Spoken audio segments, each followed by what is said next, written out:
오늘 주제는 종교적 인지 부조화입니다. 저는 사실은 애국가를 부를 때마다 항상 궁금한 게 있습니다. 무신론자들은 어떤 마음으로 애국가를 부를까? 왜? 거기는 하나님에 관한 하나님의 기원하는 게 나오거든요. 하나님이 보호하사 우리나라 만세 그러잖아요.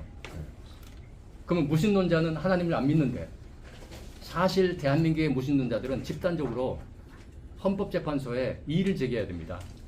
애국가를 바꿔라. 우리는 하나님 안 믿는다. 이거는 국민의 사상의 자유에 침해하는 거다. 헌법 몇 조. 이렇게 나와야 됩니다. 실제 미국에서는 그런 소송을 제기했다는 얘기를 들었습니다. 미국 달러에 In God We Trust라고 적혀 있는데 나는 신 안 믿는다. 왜? 미국이 세속주의 국가, 세속주의 국가라는 것은 정치와 종교 분리한다는 얘기인데 왜 In God 그러냐. 나 기분 나쁘다. 이런 이의를 제기했습니다. 자, 오늘도 이제 그와 비슷한 얘기입니다. 최근 신과 초자연적 존재에 대한 인식을 주제로 하는 여론조사가 있었습니다. 한국 리서치가 정기조사 여론 속의 여론 프로젝트 일환으로 2달 전입니다. 11월 25일 3일간 전국의 만 18세 남녀 1000명을 대상으로 실시한 조사입니다. 이 여론조사 회사는 한 30년 정도 굉장히 우리나라에 이 관록이 있는 그런 여론조사 기관이라서 제가 이렇게 보고서를 보니까 아주 잘했더라고요. 믿을만하다는 얘기죠. 신의 존재, 그리고 신이 내 삶에 미치는 영향이라는 제목으로 작성된 보고서 중에는 특이한 것들이 있었습니다.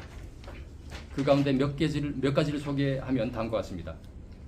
여러분 갖고 있는 자료를 보시면 아시겠지만 조사에 응한 개신교인 206명 가운데 5%에 해당하는 10명, 천주교인은 97명 가운데 14%인 14명,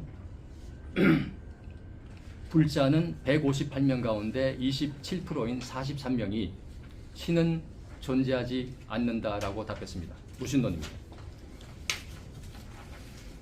두 번째, 신은 존재한다고 답한 87%, 즉 179명의 개신교인 가운데 22%에 해당하는 45명은 하나의 신이 아닌 여러 신이 존재한다. 다신론입니다. 이거는 기독교의 유일신론과 이제 배치하는 그런 믿음이죠. 그거 답했고, 천주교인의 경우에도 신은 존재한다고 답한 76명 중 37명이 역시 하나가 아닌 여러 신이 존재한다고 답했습니다. 불교의 경우를 조금 자세히 들여다보면 조사에 응한 158명의 24%인 38명이 부처님의 핵심 가르침인 사후세계가 존재하지 않는다라고 답했고, 환생윤회에 대해서도 21명, 21%인 31명이 존재하지 그런 거 없다라고 답했습니다.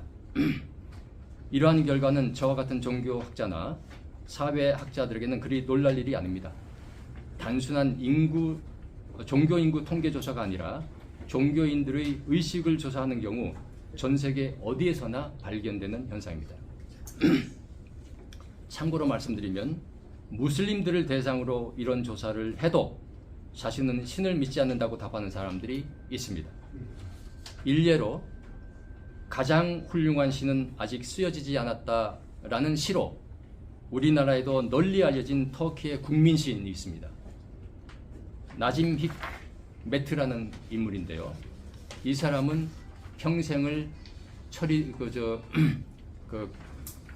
공산주의를 알고 난 다음에는 공산주의에 헌신한 무신론자였습니다. 이와는 반대로 예전 소련에서는 공산당원들 가운데 러시아 정교회에 속한 신자들, 즉 예수 그리스도를 구세주로 믿는 사람들이 적지 않았습니다. 그래서 공산당이 아주 골치를 새겼습니다.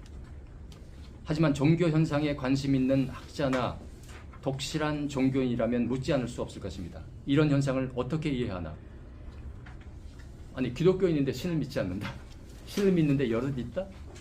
이런 현상을 어떻게 이해할까요? 아니 그 이전에 이러한 현상을 도대체 뭐라고 아이덴티파이, 불러야 할까? 그렇습니다. 이러한 현상을 적절히 표현하는 개념으로 저는 원고에 종교적 인지부조화라는 말을 썼습니다. 하지만 사실은 제가 생각하기에 인지부조화라는 개념보다 더 적절한 것이 있습니다. 그것이 뭐냐면은 사고라고 할 때 그 사자, 생각 사자와 행위, 행동할 때 그 행자를 합친 사행부조화라고 하는 것이 더 적절할 겁니다. 근데 이러한 개념은 아직 사전에 없습니다. 그래서 여기에 대해서는 더 이상 논의하지 않고 일단 그냥 인지부조화라는 개념으로 오늘의 주제를 다루려고 합니다. 사회심리학자 레온 페스팅거가 1957년에 제시한 그 이후에 꾸준히 지금도 연구가 되고 있는 하나의 심리학 분야가 있는데, 사회심리학 분야가 있는데, 그 이론이 인지부조화 이론입니다. 그러니까 인지부조화 이론은 1957년 이전에는 없었던 이론입니다. 그 이론은 바로 이러한 현상, 믿는다고 하면서 또 행위는 다른 이러한 현상으로 인해 사실은 본인도 좀 불편할 겁니다. 만약에 여기 애국가를 부르는 대한민국의 무신론자들이 그냥 여태까지 무심히 불렀으면 모르겠지만 제가 하는 이 지적을 들었다면은 아마 그걸 부르면서 계속 뭔가 좀 캥길 겁니다. 바로 그러한 마음이 불편해진 사람들의 행위에 초점을 맞춘 이론입니다. 하지만 오늘 제가 말씀드리고자 하는 것은 그런 이론이 아니라 그냥 문자 그대로 생각과 말과 행동이 조화를 이루지 못한 현상 그 자체를 말합니다. 인지부조화 개념과 유사한 것으로 인지불일치와 언행불일치가 있습니다. 저는 이들 개념을 거의 같은 의미로 쓸 것입니다. 약간의 뉘앙스만 달리할 뿐 본질적으로는 동일한 현상을 지칭하기 때문입니다. 자유의지를 지닌 만물의 영장으로서 우리는 흔히 자신을 포함 인간의 생각과 언어와 행위는 일치하고 일치해야 하고 특별한 경우가 아닌 한 일치한다라고 생각을 합니다. 하지만 현실은 어떻습니까? 이렇게 생각과 언어와 행위가 서로 일치하지 않거나 조화를 이루지 못하는 현상은 사실은 인류가 지상에 태어난 이래 언제나 있었던 현상입니다. 십계명에서는 위증을 검하거든요. 금하고 있죠. 부처님도 양설, 한 입으로 두 말 하지 마라 라는 것을 가르치셨고, 또한 중국 고사에 양두구육, 지록위마 등의 사자성어가 그를 말해주고 있습니다. 지난 몇 년간 너무도 자주 우리를 불쾌하게 만든 현상, 심지어 해외 언론에까지 소개된 합성어, 영어로 아예 등록이 됐습니다. 내로남불도 일종의 인지부조화 현상이라고 할 수 있습니다. 물론 때로 본심을 숨기고 거짓말을 하는 것이 불가피한 경우도 있습니다. 선의 거짓말 또는 생명의 위협을 느끼는 경우 어쩔 수 없이 하는 거짓말, 전쟁 상황이나 혁명 과정에서 대의를 위해 동원하는 기만 전술 등을 말하는 것입니다.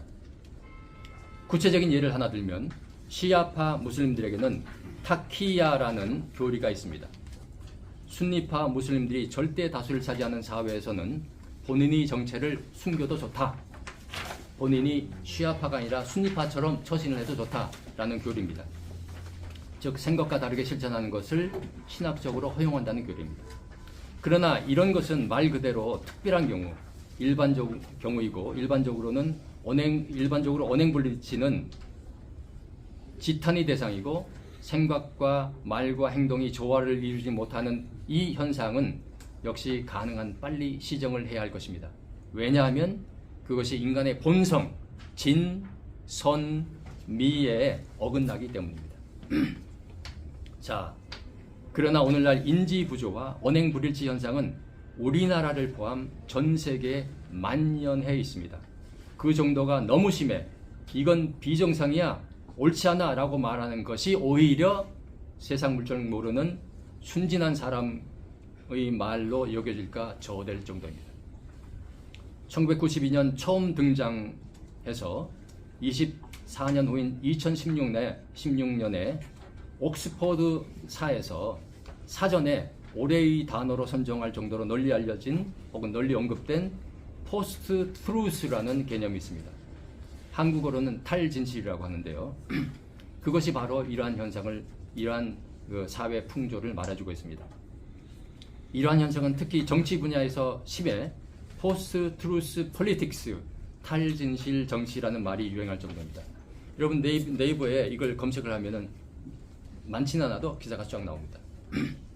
문제는 이러한 현상을 대하는 사람들의 태도에 있습니다. 그리고 이러한 현상에 대한 사회적인 인식의 변화에 있습니다. 예전엔 이러한 행태가 사회적 지탄이나 공분의 대상이었습니다. 그리고 발각될 경우 본인과 그가 속한 가족, 문중, 지역사회 등은 부끄러워했습니다.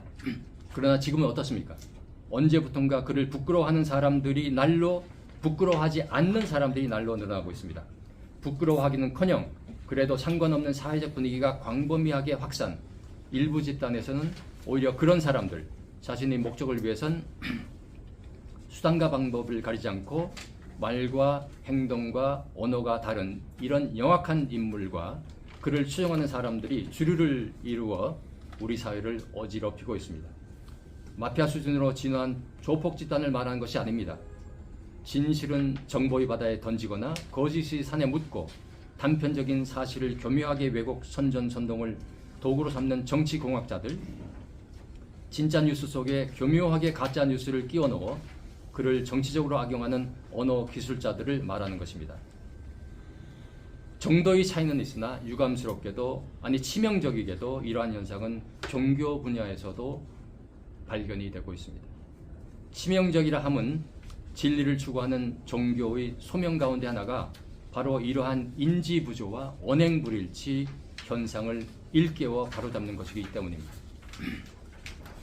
오늘 제가 드리는 말씀은 종교적 인지부조와 현상이 우리 주위에 있다는 사실이 아니라 오늘날 이러한 현상이 국가적인 리스크로가 될 정도로 위험 수위를 넘었다는 사실에 양식 있는 지식인들과 종교인들의 주의를 환기시키는 데 그 목적이 있습니다. 그래서 함께 깊이 성찰해 보았으면 하는 몇 가지 질문으로 제 말씀을 마무리하고자 합니다. 소금이 계속 짠맛을 잃어간다면, 등대 속 불꽃이 소리 없이 꺼져간다면 그 소금, 그 등대는 장차 어떻게 될까요? 그런 종교 공동체가 있다면 그 앞에는 어떤 운명이 기다리고 있을까요? 그런 종교 공동체를 품고 있는 사회, 그런 종교 공동체에 뭔가 다른 그 무엇, 세속에서는 구할 수 없는 뭔가 절대적인 것, 신성한 것, 예를 들어 정의 구현 역할을 기대하는 국가의 미래는 어떻게 될까요? 끝으로 개인적인 차원에서 드리는 질문입니다. 팔정도 육바라밀 혹은 티쿠놀람 오행육신 또는 메타노이아 등의 가르침에 따라 살고자 노력하는, 그래서 늘 깨어있고자 수행도 하고 기도도 하는 종교인들이 이러한 현상을 제대로 인지하지 못한다면, 혹은 인지했어도 모른 채 한다면,